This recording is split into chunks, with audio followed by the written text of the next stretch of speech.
Okay, I have a question for you today. Would you let a machine make a $50,000 call in your portfolio without asking you first? Most operators, if you're anything like me, would say no right away. No questions. But you already let that happen. Think about this. Many of us have allowed our revenue management systems to adjust without consulting us first, that sort of set it and forget it mentality. Some of our ad platforms or agencies automatically shift budgets. For years, various algorithms have been making financial decisions on our behalf.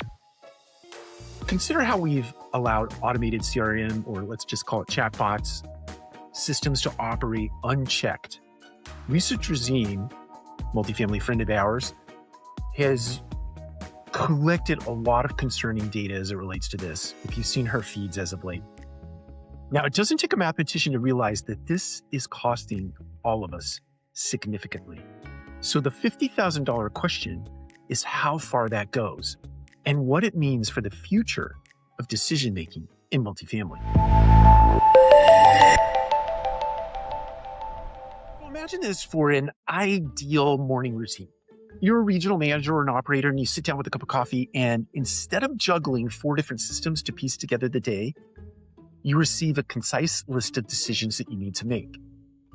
Your marketing expense creep is flagged for you, and a property that requires immediate lead nurturing and campaign attention is highlighted. There's also a budget forecast recommendation complete with reasoning waiting for your approval.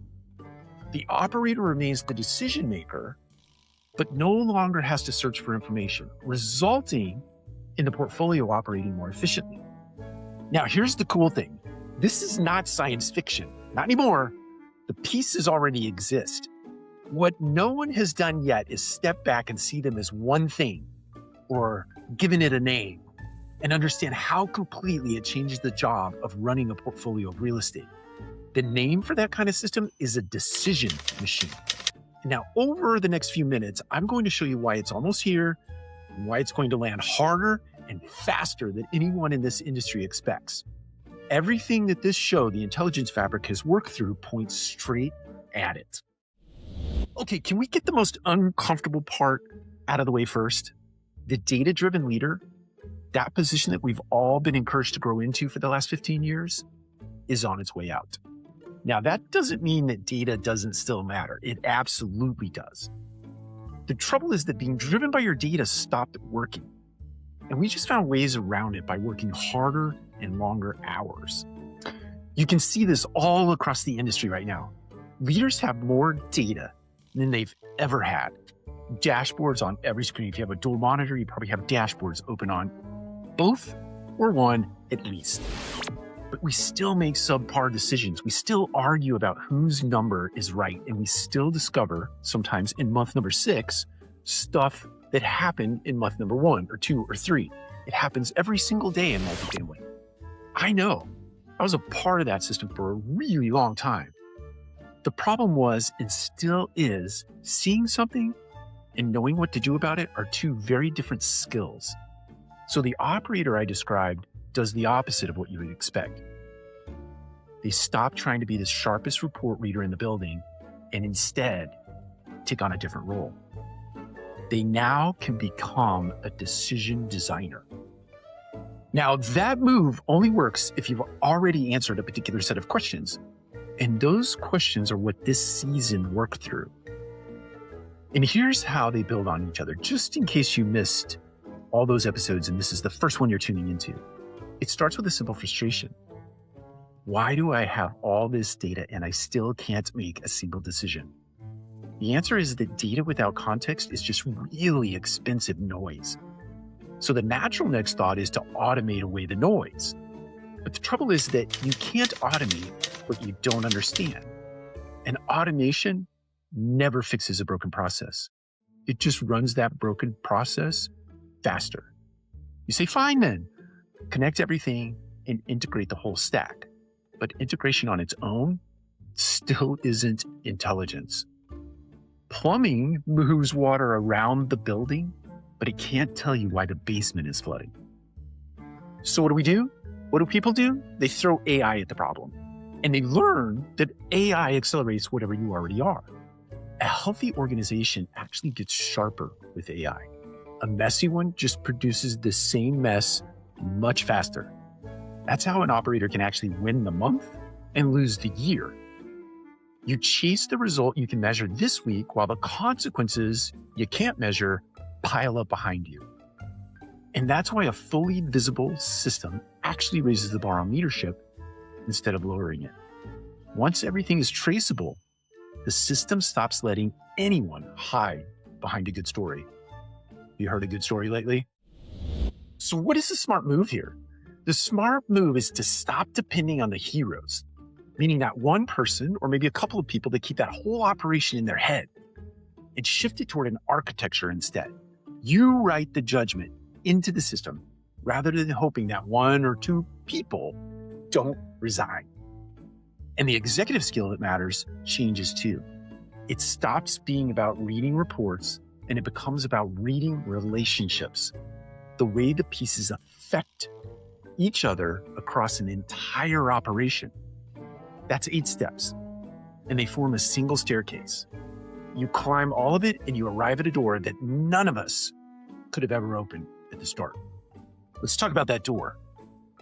Once your intelligence lives in a layer that sits on top of everything you already run, your PMS, your CRM, your RMS, and the ad platforms with nothing ripped out, all of it able to talk to each other, that layer can see the entire board at once and keep the context attached as things move.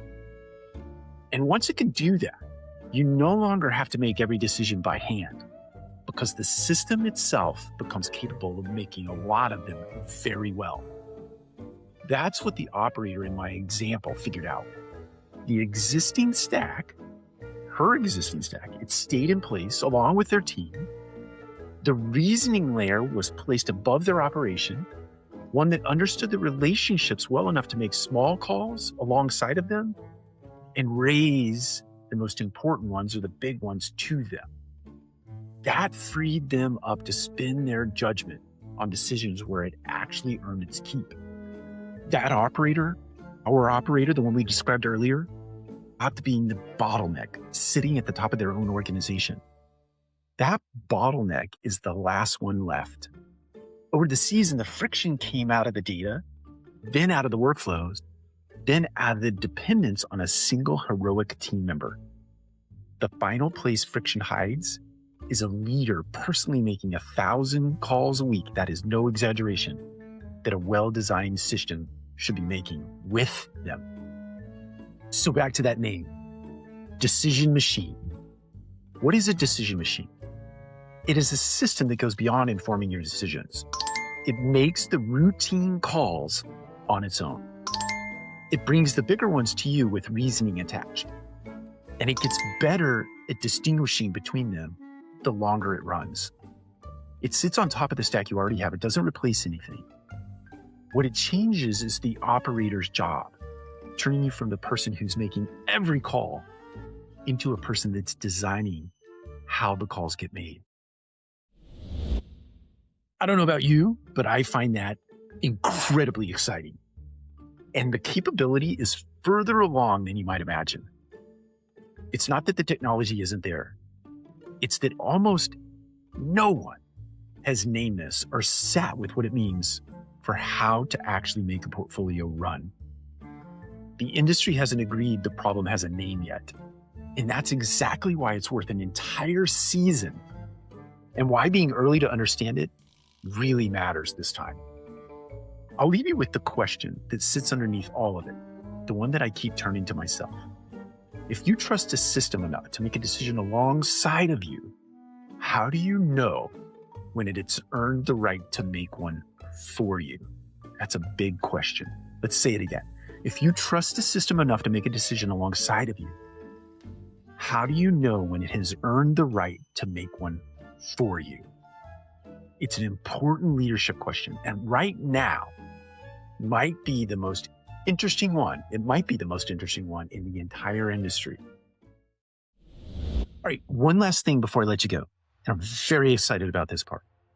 For this next season of the Intelligence Fabric podcast, I'm going to bring in people I genuinely respect.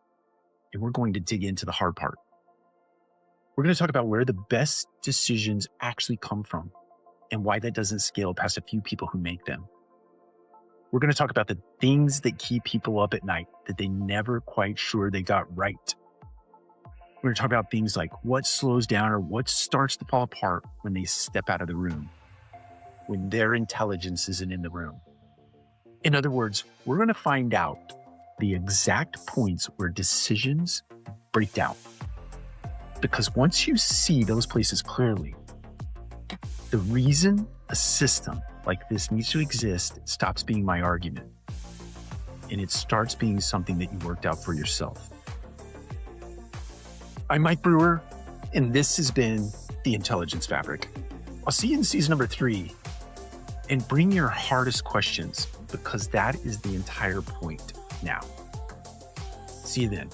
Thanks for watching.